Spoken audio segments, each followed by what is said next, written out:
Arsenal are facing Unai Emery and Aston Villa, so you can imagine what all the narratives are going to be, but I want to avoid them all. Yes, he's a former manager. Yes, he's coming to face the Emirates crowd for the first time since leaving Arsenal manager, because if you remember when he came with Villarreal, there was actually no fans in the ground, and it was a big game, that European semi-final. But let's forget about all that. I want to talk about something different. I've got a different theme for this preview for the Aston Villa game, and that theme is fullbacks. I promise, this is interesting stuff, I promise. Bear with me, let me try to convince you this is interesting, because Arteta and his use of fullbacks has been fascinating since he arrived at Arsenal. And it's not just the way he has evolved that position, which I believe he is driven more than any manager, unless you can correct me in the comment section below, I might be missing someone. But when you look at the way Aston Villa and Unai Emery use their fullbacks, how these fullbacks and this role has caused Arsenal problems in the past, and the fact that we may be in the market for another expensive, potentially top fullback in this summer's market, it just... yeah, it tells you it's an area that Arteta takes very seriously and could be very crucial to this game against Villa. Let's get into, firstly, who Arteta inherited when he arrived at Arsenal as his fullbacks. This list of Bellerin, Maitland-Niles, Chambers, Kolasinac and Tierney will tell you that it wasn't the best set, not only in terms of quality, but also they're miles away from what Arteta was looking for from his fullbacks. None of them are at the club. Kieran Tierney survived the longest.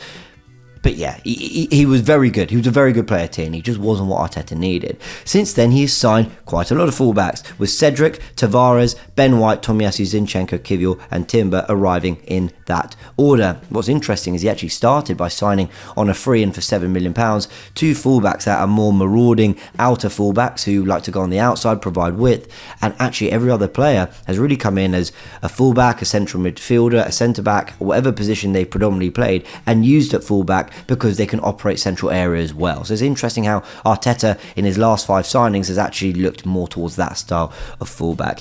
And he may not be done there.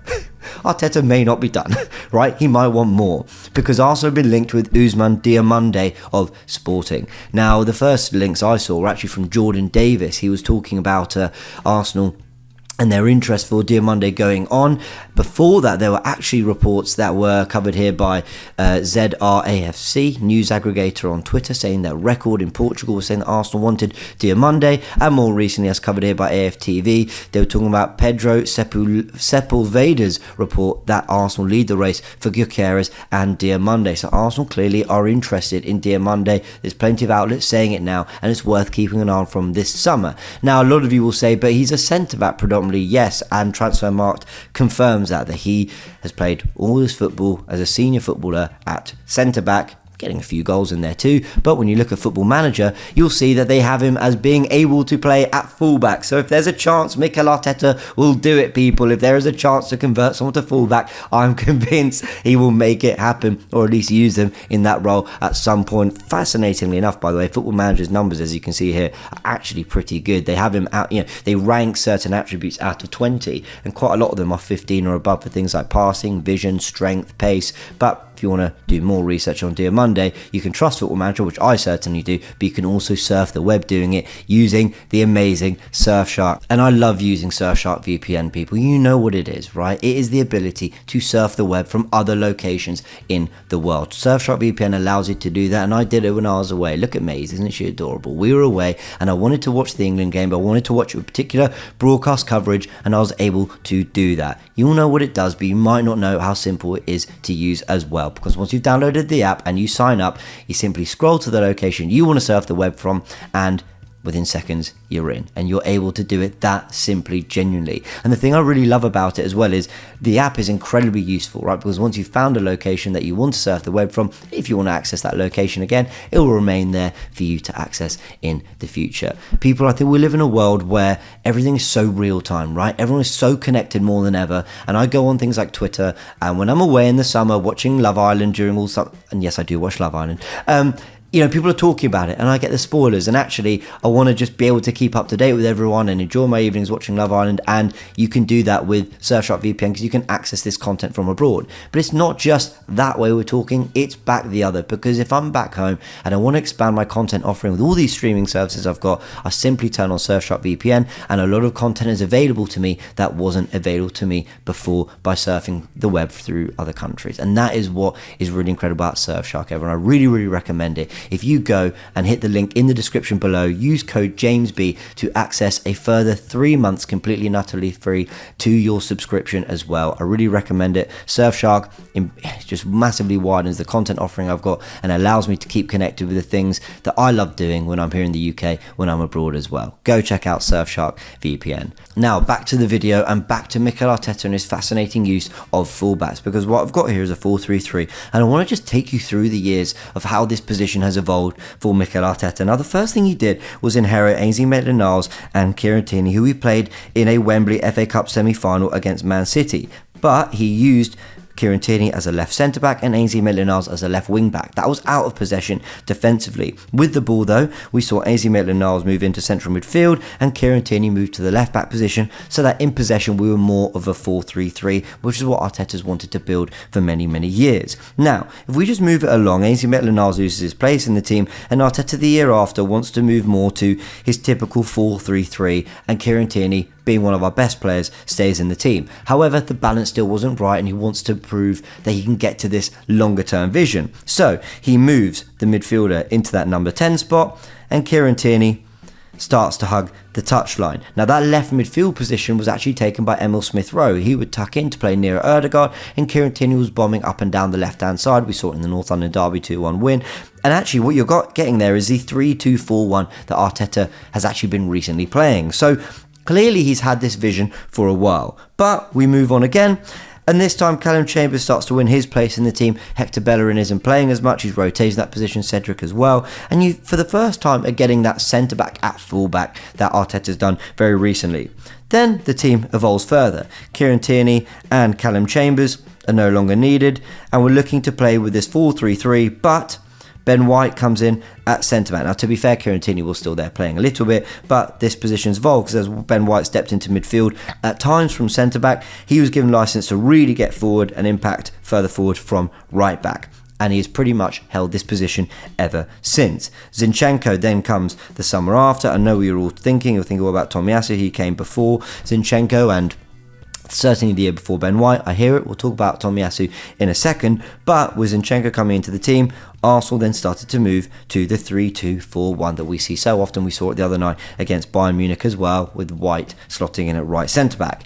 Then Tomiyasu starts to get more minutes, especially from left-back. Zinchenko comes out the team for a big game against Liverpool, so Tomiyasu can do a one-on-one job with Mo Salah, and the system evolves to having more of this counter, or let's say transitionally prepared side, where Tomiyasu and White at either side of the defensive midfield will high up the pitch so they can defend transitions. Tomiyasu though has had injury problems, and as he's come out of the team, Kiwior has played more minutes, but Arsenal's build-up shape has looked different as they've reverted more to a 2-4-4, getting Rice nearer Jorginho as well. So the use of the fullbacks has been fascinating, and here we're seeing two real centre-backs playing at fullback. And Arsenal have been doing that for most of the season, especially in the big games we saw against Bayern Munich the other night. It didn't work massively, but it has worked in most other games. Now, you're probably all asking, okay, that's all well and good, but didn't Pep Guardiola do this first? Wasn't he the first to do it? You keep saying Arteta reinvented it and sort of came to this himself. Not really, because from what I remember, and you can tell me if I'm wrong in the comments, from what I remember, Pep Guardiola, he moved players that were good centrally into fullback positions, but they were very good on the ball and they were known for their attacking output. Kyle Walker was known as this marauding fullback who was tucking in a Pep Guardiola. Delph and Zinchenko were central midfielders. Danilo was more of an attacking fullback, I think, and then Cancelo was as creative as they all get, right? Now, Nathan Ake and Akanji last season were the first examples I can remember of Pep Guardiola actually using fullbacks as well, centre-backs as full-backs, and he did it with Nathan Ake, but as you can see here, he actually didn't play Nathan Ake at left-back. I think he played him once at left back and then he played him otherwise from match day 17 onwards more frequently as a left back. Akanji was also doing jobs at full back. And what this led to was a game the other day between Mikel Arteta and Pep Guardiola, the 0-0 at the Etihad, with 8 centre backs on the pitch, from White, Kiwior, Akanji and Gvardiol all playing in the full back areas. And why? Because the two managers really wanted to control transition and minimise risk in the game, and centre backs allow you to do that. If you chuck in Rice and Rodri, you're actually looking at 2 other players that have played centre-back before, so 10 potential centre-backs on the pitch. No wonder it ended 0-0. Not everyone liked it, but there you go.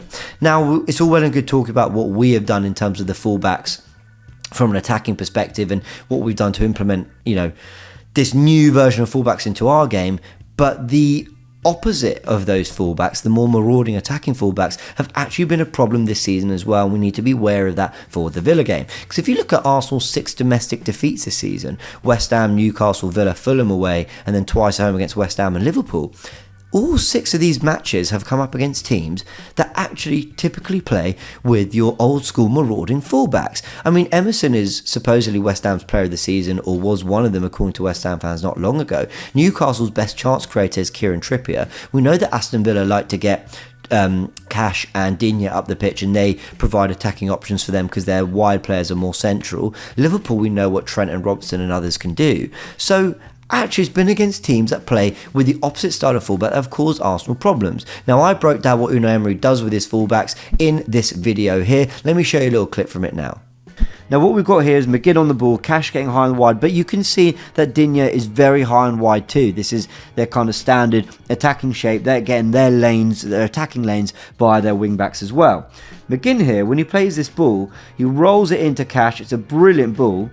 But crucially, Digne isn't powering to the back of the back post. He's not trying to get in the box as well. He's very much leaving it to Zaniolo and Watkins. And I think this is entirely by design, because when it's put across to Watkins, it's put into the back of the net. But I think the idea is that one fullback goes and the other sits. And if you want to go watch the full video, it's still on my channel. I made that video back when I was still covering other football clubs. Now I cover Arsenal a lot more. That was about 6 months ago. Go check it out if you are interested in knowing more about Unai Emery and Aston Villa's style of play. But it's interesting that that kind of use of fullback could be a problem for Arsenal, like it has been in our domestic games this season. So, ultimately, the whole theme of this video has been fullbacks. And it's been a topic of the week because Kivior came in for the Bayern Munich game having not started or played a single minute in the 2 games before. I'm of the opinion that he's actually going to play around with the fullback position for the Villa game. I think he's going to bring Zinchenko or Tomiyasu back in, probably Zinchenko, and have Tomiyasu ready for Bayern. And what he does with the rest of the team, I'll let you know on AFTV. I'm not 100% sure. I haven't gone for a 2-0 prediction though. And I just feel like the theme of fullbacks is interesting. Will Villa's fullbacks hurt us? And what fullbacks will Mikel Arteta deploy in this game against Villa? It's a massive one, and we have to be ready. We have to keep building momentum because the Premier League title race is unforgiving. And I just want to say a really big thank you for watching this video. If you did enjoy it, actually hit the links right here to watch more content like this, including my Football First podcast, which drops every Monday to Friday at 6 AM. And I know it's annoying, I am really sorry to have to ask, but if you want to show support to the channel, hitting the like and subscribe buttons help promote the content much more than you could possibly know. Thanks again.